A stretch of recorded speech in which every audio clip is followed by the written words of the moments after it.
rabbi jaalata guyyaa nabiin tuqame sallallahu alaihi wasallam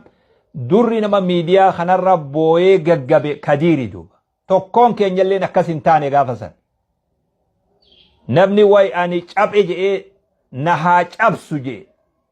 naan haa kutu je'ee na haa cabsu je'e Kadiir ture beek yoo dhugaa rabbii taate namni biroo tokko miira inni keessa ture san namni miira san ta'elleen hin jiru yoo dhugaa taate namni kuni nama dhukkubsatuu dhukkubaan akka maleetti miidhamuu qabuu miti silaa rabbiin ammoo abbaa fedhe dhukkubsa rabbiin subhaanahu wa ta'ala rabbiin fayyisee fayyaa ajaa'ibaa ka rabbiirraa kadhannu fayyaa akka dadda'ifummaa sanilleemi fayyee jiruu fi jireenya saddeebi'ee akka ilmi namaa jiraatutti silaa ajallin hafu yeroo takka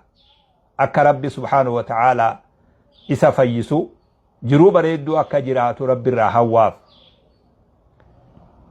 hedduu garaa na nyaate hedduu wallaahi nama hedduu dhukkubsate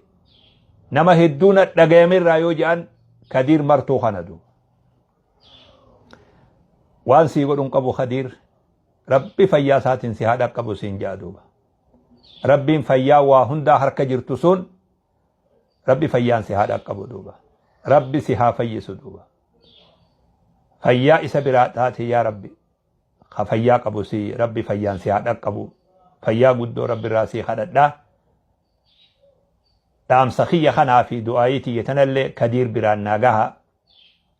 rabbi fayyaa godhee si haa baasu hamtuun takka sin argini je'ee rabbi si kadhadha ilma kiyya